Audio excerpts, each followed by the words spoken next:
All right. So one of the big stories this weekend, again, was Drake Wireless Festival. So this is one of those few days where there's a lot of Drake stories.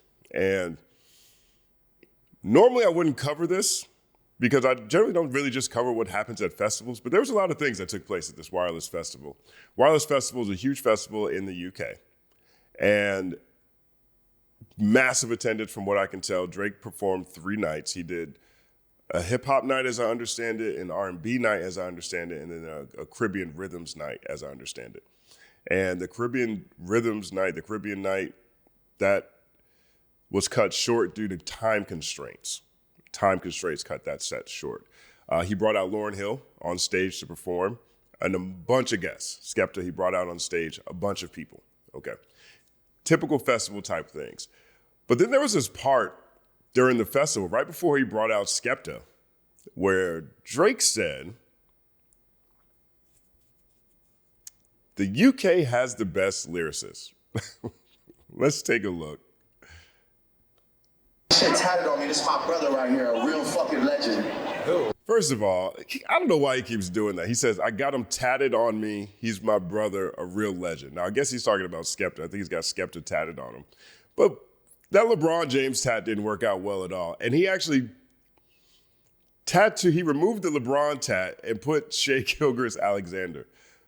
So Drake has a number of people tatted on his body in the craziest ways. And now he's got to remove I don't know, man. Tomato. I'll start it over. I just got distracted right there. That's not the main point. Shit tatted on me. This is my brother right here, a real fucking legend. When I talk about my love for London rappers, the best lyricists in the world, mark my words. Oh shit. I don't care what nobody says, nobody can out-rap London. The best lyricists in the world. Nobody can out-rap London. Tomato. This is, big shout out to Rap Roundtable. I was on Rap Roundtable yesterday talking about this, and I'm gonna let this play more, but Drake ran to London to do the Wireless Festival and is now saying no one can out-rap London. They have the best lyricists in the world. Tomato. Nobody. No disrespect to America, no disrespect. I can't tell if the crowd is rocking with this either. Listen to this again. Are these boos, jeers, or is this just how they celebrate in the UK? I'm not in a position to properly contextualize what the audience is doing right now. Shit tatted on me. This is my brother right here, a real fucking legend. When I talk about my love for London rappers, the best lyricists in the world, mark my words. Oh shit. I don't care what nobody says, nobody can out-rap London. Nobody. No disrespect to America, no disrespect to my country, but nobody can out-rap London rappers. This is the best, highest level. This is what I aspire to be. This is what he aspires to be. And this guy right here, I'm sure now he aspires to be that. guy right here was the first person to open my mind to that shit. Go ahead. So then he brings out Skepta. So this is what Drake is doing. This is what Drake is doing. Now, I was on Rap Roundtable yesterday, like I mentioned, with Mason Sin. And Sin felt Sin seemed like he was really upset, because this is pretty lame. This is a pretty lame thing to do. And it's another example of Drake continuing to do all the things everyone says about him. Like he ran to London to get a check balance. Skepta helped him get his lingo up. I understand why he would say this. Clearly, he's not feeling America right now. Outside of his house in Houston and walking out with Morgan Wallen and paying Young Thug $1 million, I'm not sure if he's feeling the love over here. I mean, he just had a generational Shakespearean shakedown that he was on the wrong side of. And now he runs to London and says, y'all are the best in the world. Really, I'm trying to be like y'all. You know what? It used to be y'all, London, you guys, London. Look, and Skepta told me that a long time ago. Actually, I knew that a long time ago. It's the first time I'm saying it. But I used to know this a long time ago. And Skepta's you guys are the best. Tomato. It's all really, I would say it's sad, but it's very expected and it's very on brand. And so I also find this interesting because Drake has been positioning himself in Canada quite a bit since this Shakespearean shakedown. The Nokia video was, I guess, a love letter to Canada. The Iceman, the ICE agent truck was him driving through Toronto. That's where he got called a B on live stream by some kids on the bike and had to break out one of his accents. I saw a lot of posts on Torontology, which is the Toronto Reddit page, where a lot of people in Canada feel like Drake uses Toronto, feel like Drake uses Canada. Now, I can't speak from that position. I'm not Canadian. But I do know there's a lot of comments that are out there. And judging by the kid that called Drake a B on his live stream, there's at least one person who doesn't like him. But London, I don't think London is really feeling what Drake is doing. And this one comes from popular podcasters in the UK in response to what? To Drake dubbing London the best lyricist in the world. Where I think the better conversation is you run to London when you need a check balance, bro. You get me? You run. I think that's when the conversation starts to make sense. Yes. Let's start from there. Let's start from you lost your beef. You run to London when you need a check balance. 1 second applause. They see it right up front. Let's start from there. Let's start from you lost your beef. Cool. Where can I branch out to where I've showed love in the past? And let me just run back to them because, America slightly, I'm losing cool points there, innit?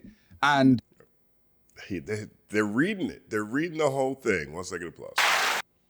in the hip hop scene, I'm not present. So Jamaica, London, Africa, let's link up again. That's what it looks like to me too. Now, I also think that Drake's timing's been off quite a bit with a number of things that he's wanted to do. I think he actually should have done this last year. I think he should have got away from the U.S. I think he probably should have chilled on dropping music, right? We just saw What Did I Miss debuted at number 2. Nokia, I think it hit number 2 at its peak. I don't think it ever hit number 1. He hasn't had a sold number 1 in 4 years. Okay. And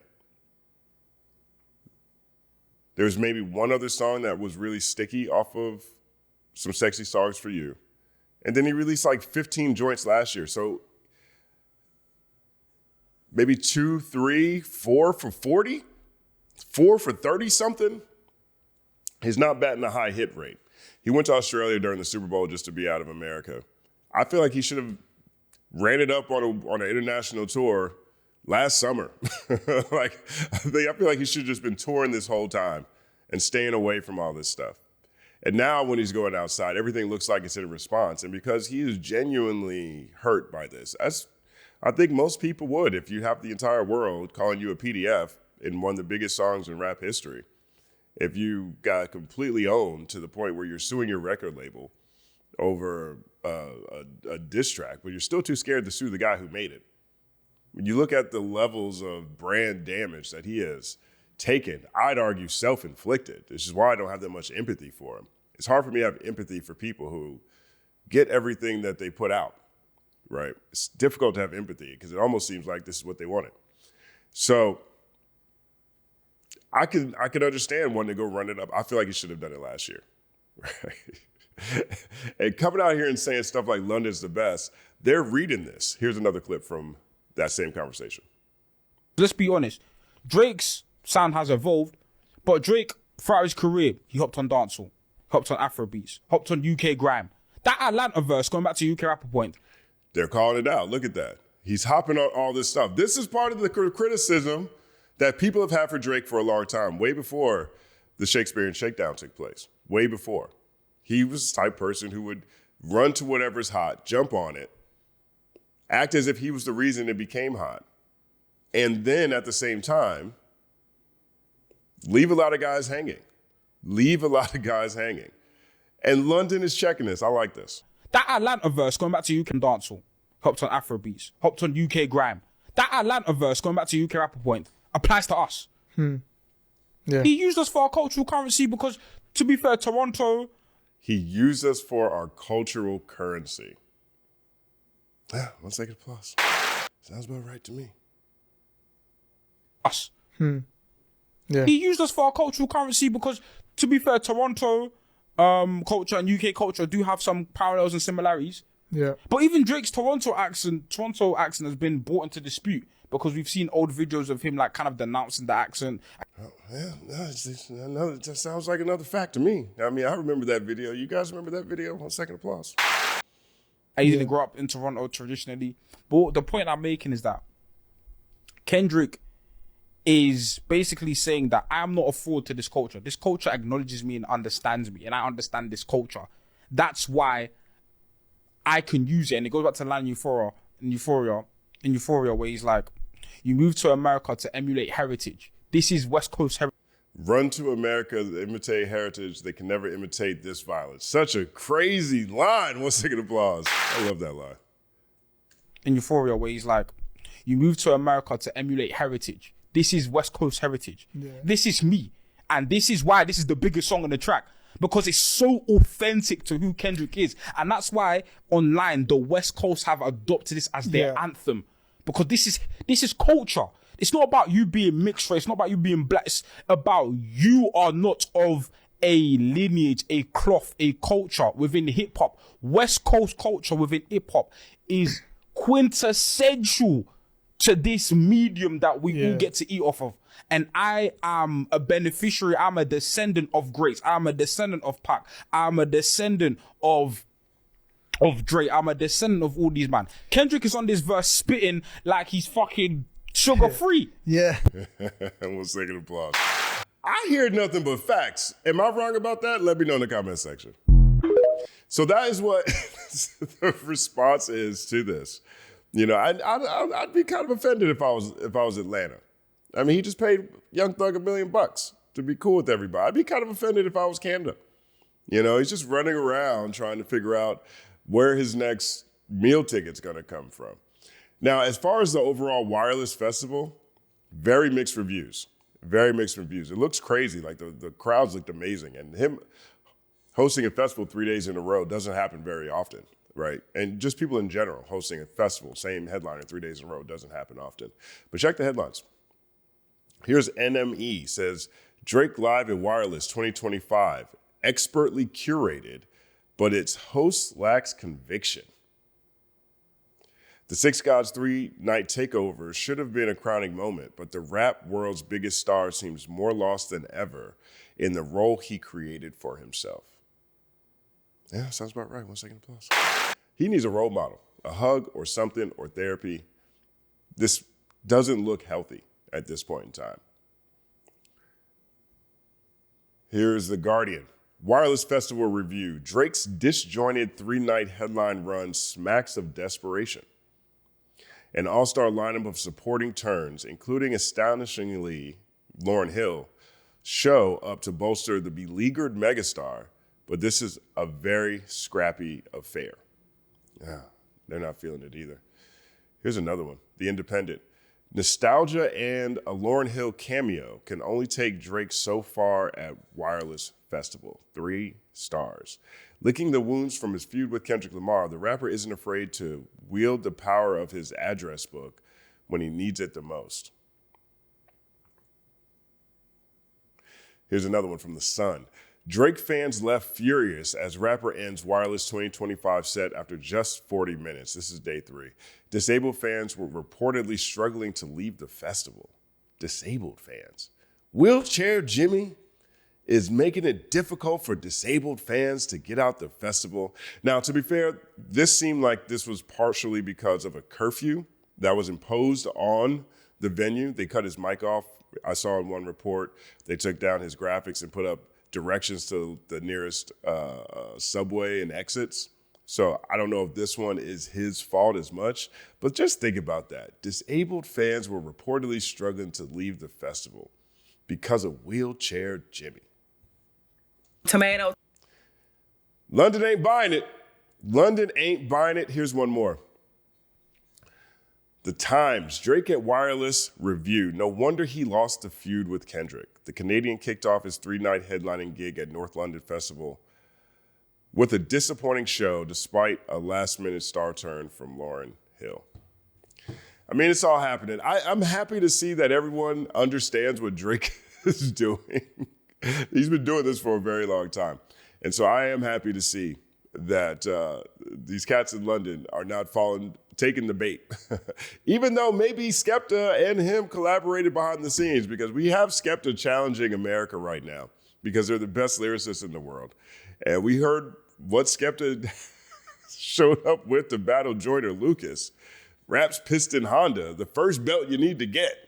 So we'll see. We'll see what Joyner says in response to Skepta. I imagine it'll be better.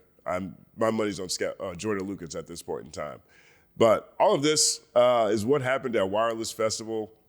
Let me know what you guys think. What are Drake's motivations for saying that the best lyricists are in London? Is he just running someplace to get his check balance, trying to figure out where his next check balance is coming from?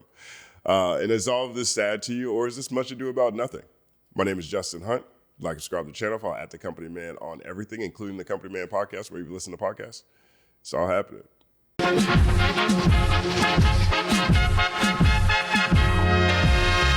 Justin Hunt is here, it's all happening. Justin Hunt is here, it's all happening. The mathematical breakdown of this mighty game of rap we in. It's boom bapping. Systematical culture views us radical, it's all happening. Shaking hands and dapping it. Life through the lens of hip hop, from trip hop to yes, dog. You don't stop, you don't stop. Justin Hunt is here, it's all happening. It's all happening, yes, it's all happening.